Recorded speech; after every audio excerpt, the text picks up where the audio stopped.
Bismillahirrahmanirrahim. Assalamualaikum warahmatullahi wabarakatuh. Alhamdulillahi wa kafa wassalatu wassalamu ala al-habibil mujtaba wa ala alihi wa ashabihi ahli sidqi wal wafa. Subhanaka la ilma lana illa ma 'allamtana innaka antal alimul hakim. Rabbi shrah li sadri wa yassir li amri wahlul 'uqdatam min lisani yafqahu qawli. Allahumma faqihna fid din wa 'allimna ta'wil warzuqna fahmal mursalin. Allahumma aftah lana futuhal 'arifin bihaqqi nabiyyika Muhammadin wa alihi at-tayyibin at-tahirin wa ashabihi al-mayamin wan nabiyyin was-siddiqin wasyuhada'i was-salihin wal malaikatil muqarrabin wal ulama'il 'amilin wal awliya'is salihin. Yang berhormat Haji Hisamuddin bin Abdul Karim, ahli Dewan Undangan Negeri Adun Tepuh. Yang berhormat pengasas Darul Atiq Dakwah Center, Sahibul Fadilah Al-Fadil Ustaz Ahmad Rizam Ghazali, Ustaz, para asatiz, Haji Sa'ad yang menguruskan jadwal kedatangan saya dari mulai Kelantan sampailah hari ini di Terengganu, esok diteruskan ke Pahang, dan akan berakhir nanti di Shah Alam di Selangor. Mudah-mudahan semua diberikan kesehatan zahir dan batin, istiqamah iman dan Islam. Dan para penuntut, puan-tuan, hadirin hadirat, muslimin muslimat, semuanya insya Allah dimuliakan Allah Subhanahu wa ta'ala. Amin ya rabbal alamin. Ada seorang panglima perang namanya Jauhar. Nama kampung dia Sisilia di Andalusia, Spain. Maka nama lengkapnya Jauhar As-Siqilli. Siqilli dinisbatkan kepada Sisilia. Lalu kemudian Sultan dari Daulah Fatimiyah memerintahkan dia untuk membina sebuah masjid. Maka masjid itu pun berdiri mengenang nama Sayyidatuna Fatimah Az-Zahra. Maka disebutlah masjid itu sebagai Masjid Al-Azhar. Hari ini masjid itu berubah minal jami' ilal jami'ah. Jami' masjid tempat salat Jumat, jami'ah menjadi university. Dari masjid menjadi university. Di tempat yang lain lebih tua daripada itu ada seorang perempuan bernama Fatimah Al-Mihri. Dia juga diberikan Allah Subhanahu wa taala kebaikan lalu kemudian membangun masjid Al-Qarawiyin. Tempat itu sekarang berada di Maghribi, menjadi university yang lebih tua lagi daripada Al-Azhar. Lalu kemudian di Hijaz adalah nama khas untuk dua tempat, yaitu Makkah Al-Mukarramah dan Al-Madinah Al-Munawwarah. Di Hijaz ini, tepatnya di kota Makkah, ada seorang perempuan kaya, tanah dia banyak. Nama perempuan ini Saulah dari India. Lalu kemudian ada pula seorang lelaki penulis kitab Izharul Haq, tampaknya hak kebenaran. Nama lelaki itu Rahmatullah Al-Hindi. Dia dikejar-kejar oleh penjajah Inggris karena dia melawan misionaris yang datang ke negeri India. Dan setiap berdebat dia menang. Karena mereka kalah dengan kalam, mereka ingin menangkapnya dan dia lari ke Hijaz. Maka di sana dia diberikan tempat. Ada seorang ulama yang punya ilmu tapi tak ada tempat. Ada orang yang punya tempat tapi tak ada yang mengisinya dengan ilmu.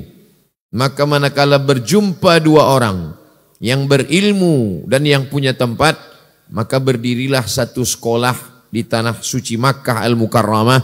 Sekolah itu bernama Madrasah Saulatiyah. Banyak alumni-nya yang datang daripada negeri Melayu, negeri Asia Tenggara, Nusantara. Ini semua bukti dalam sejarah bahwa ada orang kaya, ada orang yang punya kuasa, dititipkan Allah Subhanahu wa taala selagi hayat di kandung badan, tapi dia tidak pernah berbuat dakwah, maka namanya hilang, ditelan zaman. Setiap zaman ada orangnya, setiap orang ada zamannya. Setiap tokoh ada masanya, setiap masa ada tokohnya. Bila berlalu dia tak dapat terulang kembali. Tapi nama-nama ini kekal abadi.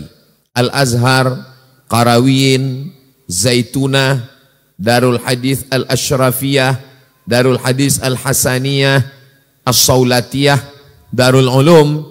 Ini adalah orang-orang yang beruntung dan bertuah, karena bagi manusia semua hampir sama, kata Nabi, baina sittin wa sab'in, antara 60-70 tahun.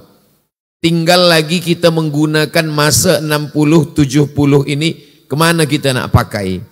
Kalau kita ingin panjang berkekalan sampai hari kiamat, maka pakaikanlah seperti yang mereka sudah memakainya dulu, sehingga hari ini mata kita boleh menengok, dan kita pun mengambil pelajaran dari guru-guru kita yang belajar di Qarawiyyin, di Al-Azhar, di Darul Hadis Al-Ashrafiyah, di Darul Hadis Al-Hasaniyah, di Saulatiyah, di Darul Ulum.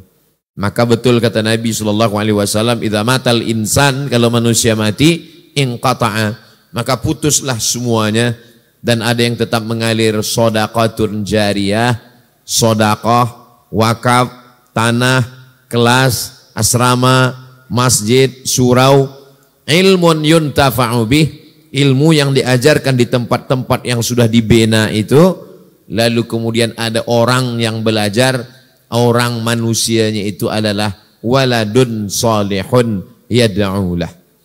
Ternyata apa yang saya ceritakan tadi itu tidak hanya terjadi 1000 tahunan lalu, sampai hari ini masih ada. Dimulai dari 2021, hari ini sudah 2023, saya sudah pun sampai di surau Darul Atiq. Kalau hanya rumah kecil satu disebut dengan bait. Bila ada berkumpul beberapa bait, membuat satu kawasan yang terjaga, terpelihara dari orang masuk lalu lalang, maka disebut dengan dar. Kalau hanya satu rumah, orang Arab menyebutnya baitun.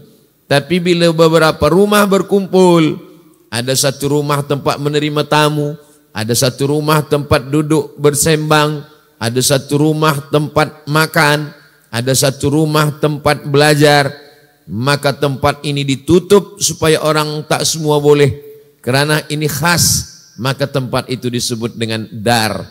Maka di Maghribi ada namanya Darul Hadis. Sedangkan di Syam, di Suriah ada pula Darul Hadis Al-Ashrafiyah, tempat Al-Imam Muhyiddin Abu Zakaria Yahya bin Sharaf An-Nawawi mengajarkan hadis-hadis Rasulullah sallallahu alaihi wasallam. Darul Atiq, salah satu nama daripada Ka'bah adalah Al-Baitul Atiq. Al-Baitul Atiq, rumah yang mulia, kerana memang dialah rumah yang paling mulia.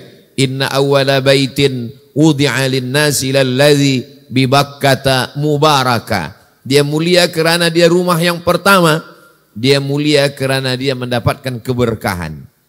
Tapi makna atiq diambil dari kata a'taqa yu'tiqu, a'tiq, membebaskan, memerdekakan. Maka di antara doa, Allahumma a'tiq riqabana, lepaskanlah tengkuk kami. Orang kalau mati yang dipancung itu tengkuknya, kepalanya. Maka lepaskanlah tengkuk kami, leher kami daripada azab neraka. Maka Al-Baitul Atiq, rumah yang mulia. Darul Atiq adalah rumah yang mulia. Sesiapa saja yang masuk ke Darul Atiq ini, maka selepas keluar bertambah-tambahlah kemuliaannya insyaAllah. Darul Atiq juga rumah yang membebaskan. Selama ini masih lagi terikat dengan kejahilan, maka selepas dia masuk ke Darul Atiq, dia mulia dengan ilmu, dia terbebaskan, merdeka daripada kebodohan, jahil tentang Allah, jahil tentang sunnah, jahil tentang fiqh, jahil tentang akidah, jahil tentang tafsir, belajar bahasa Arab, maka tempatnya adalah Darul Atiq, rumah. Rumah kita akan tinggal, diambil oleh anak cucu ahli waris. Berapa banyak orang-orang kaya, orang yang ada kuasa, hanya bertahan pada generasi yang ketiga, anak cucu, selepas itu hilang. Bila kita bertanya, di mana rumah Imam Syafi'i, di mana rumah Imam Nawawi, di mana rumah Imam Ar-Ramli, di mana rumah Imam Ibnu Hajar Al-Asqalani, di mana rumah Imam As-Suyuti, tak ada yang tahu. Kerana rumah diwariskan kepada anak cucu dan akan hilang. Tapi rumah yang dipakai untuk menuntut ilmu, maka dia tidak akan hilang. Sebagaimana tidak hilangnya Al-Qarawiyin, tidak hilang Zaitunah, tidak hilang Al-Azhar, tidak hilang Darul Hadis, tidak hilang Saulatiyah. Begitu jugalah Darul Atiq ini tidak akan hilang sampai hari kiamat insyaallah. Abdul Samad tidak pernah membeli tanahnya, tidak pernah ikut membina suraunya, tidak pernah sekalipun mengiklankannya di Instagram, tidak pernah membawa orang yang bermurah hati untuk ikut membina. Tapi manakala benaannya sudah selesai, sudah cantik, sudah sempurna, sudah indah, maka pada kedatangan ini diminta untuk memberikan sepatah dua patah kata di sebuah negeri yang diberi nama Kampung Gemuruh. Sebelum hujan lebat, kalau kita dengar ada suara petir, sebelum petir menggelegar, maka orang Melayu di kampung saya menyebut suara bergemuruh. Maka dari Darul Atiq ini bergemuruhlah suara hafazan Al-Quran, suara hadis, suara matan, suara nazam, dari mulai matan Al-Ajurrumiyah, Kawakib Durriyah, Al-Imriti, Alfiyah Ibni Malik, sampai kepada syarah-syarah kitab. Dalam bidang akidah pula Aqidatul Awam, Jala'ul Afham. Sebagaimana bergemuruh langit, bergemuruhlah suara para penuntut pelajar Islam dari Darul Atiq. Gemuruh juga orang Melayu menyebut, saya tak sanggup menyampaikan sesuatu di hadapan para alim, para ulama. Kenapa? Karena darah saya bergemuruh. Tak sanggup jantung saya menekan tekanan darah yang begitu kuat. Maka begitu jugalah orang tak akan sanggup untuk memesongkan agama. Orang tidak akan sanggup mampu untuk berbicara kalau tidak berdasarkan dalil Al-Quran dan Sunnah. Kenapa? Kerana ada para masyayikh, para ulama, para ahli hadis muhaddithun, pada ahli tafsir mufassirun, para ahli akidah al-usuliyun, usul fiqh, para ahli tasawuf sufiyun yang keluar daripada Darul Atiq, sehingga orang-orang jahil bergemuruh dadanya, tak mampu untuk berkata dan berbicara. Maka nama adalah doa. Doa dari Darul Atiq supaya kita mulia, supaya kita terbebas daripada kejahilan, bebas selamat daripada azab Allah Subhanahu wa taala. Tentu saja tanah yang masih banyak kosong, ini peluang buat kita bersama untuk membina kelas-kelas, asrama-asrama, tempat belajar. Maka ketika seorang muslim sadar bahwa dia akan mati menghadap Allah, kata Nabi SAW, Al-Kayyis, orang yang cerdas, orang yang pandai, bukan orang yang banyak hafazannya, bukan orang yang kuat akalnya. Orang yang kayyis, yang hafazannya boleh hilang semasa tua. Tapi orang yang cerdas adalah mandana nafsahu, orang yang mampu menekan hawa nafsunya, wa amila lima ba'dal maut, yang ia pikirkan apa yang akan saya bawa selepas saya mati menghadap Allah Subhanahu wa taala. Hawa nafsu ingin membeli, hawa nafsu ingin memiliki, hawa nafsu ingin menguasai, dia tekan, lalu dia bina asrama, dia bina kelas, dia bina surau. Inilah orang yang cerdas, smart, kerana dia tidak berfikir 60-70, dia tidak berfikir tentang anak cucu, tapi dia pikir bagaimana syiar Islam sampailah kepada hari kiamat. Jalan ini cantik, orang lalu lalang, maka semua orang yang lalu, semua orang akan melihat, semua orang akan takjub, apa binaan ini? Dia akan singgah, dia tengok Darul Atiq, surau Darul Atiq, tempat orang belajar agama. Dulu orang menganggap kalau tempat belajar agama adalah kesusahan, kepayahan, keburukan, tempat yang tak elok, tempat yang tak cantik. Tapi hari ini kita melihat Surau Darul Atiq dengan benaannya yang Masya Allah, Tabarakallah. Maka seperti ucapan Nabi Sulaiman alaihissalam saat melihat nikmat Allah, hadza min fadli rabbi.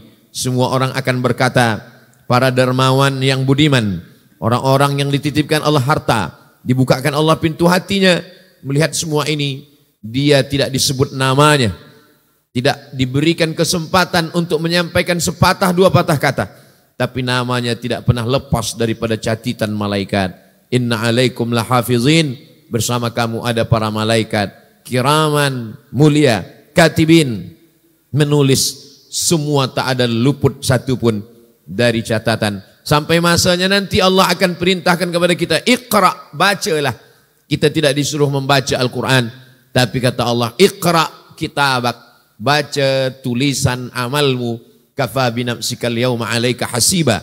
Cukuplah itu sebagai alat yang akan menghitung kira semua amal. Semua kedipan mata, bisikan telinga, lintasan hati, ayunan tangan, langkah kaki, semua akan diminta, dituntut di hadapan Allah Subhanahu wa ta'ala. Maka apa yang sudah kita tengok hari ini sebagai bukti daripada orang-orang yang baik, yang bertungkus lumus, yang bersusah payah, ini semua adalah jihad. Badlul juhdi lil husul, mengerahkan segenap tenaga, kemampuan siang dan malam untuk menghasilkan sesuatu. Sesuatu itu pun terwujud, nampak. Yang awalnya hanya dalam lintasan pikiran, yang awalnya hanya ada dalam torehan tinta di atas kertas, lalu kemudian terwujud dia di alam nyata. Tinggal lagi kita menjaga, memelihara, meneruskan, memakmurkan, meramaikan. Maka ini menjadi peluang bagi semua. Yang berilmu menyampaikan ilmunya, yang tak ada ilmu mengambil ilmu daripada alim ulama, yang ada harta memberikan hartanya, yang awam, yang tak ada kuasa mendoakan di hadapan Allah. Orang yang dititipkan Allah Subhanahu wa ta'ala, tu'izzu man tasha wa tudhillu man tasha, menggunakan kuasanya untuk menolong tempat-tempat majelis ilmu. Hanya itu sajalah yang menjadi bekal kita menghadap Allah Subhanahu wa ta'ala. Saya Al-Faqir Abdul Samad mengucapkan tahniah, selamat, kerana kita sudah selamat daripada hawa nafsu. Para dermawan yang budiman selamat daripada jama'a mala wa'addadah, mengumpul dan menghitung harta. Selamat daripada penyakit wa may yuqa syuhha nafsihi, sesiapa saja yang selamat daripada sifat bakhil, faulaika humul muflihun, itulah orang yang beruntung. Anak-anak selamat daripada fitnah akhir zaman yang luar biasa, social media, television, dan apapun semua yang merosakkan akal dan fikiran, diselamatkan dengan kembali ke surau. Kita perlu kembali mengiklankan supaya selamat dunia akhirat. Maka anak-anak kita, generasi akhir zaman ini, mesti kembali ke surau. Dan salah satu surau itu adalah Surau Darul Atiq. Mudah-mudahan apa yang kita lakukan ini hanya mencari ridha Allah Subhanahu wa ta'ala. Ilahi anta maqsudi, kepada engkaulah maksud tujuan kami. Wa ridhaka matlubi, ridha engkau saja yang kami cari. Ilahi anta maqsuduna, tak ada maksud yang lain kecuali engkau. Wa ridhaka matlubuna, ridhamu sajalah yang kami cari ya Allah. Agaknya itulah yang dapat Al-Faqir sampaikan pada kesempatan yang baik dan mulia ini. Mudah-mudahan kalau ada kata yang tak berkenan di hati, diampunkan oleh Allah dan kita memaafkan. Barakallahu fikum, uhanni'ukum bi ajmal at-tahani wa jazakumullahu khairal jaza. Wassalamualaikum warahmatullahi wabarakatuh.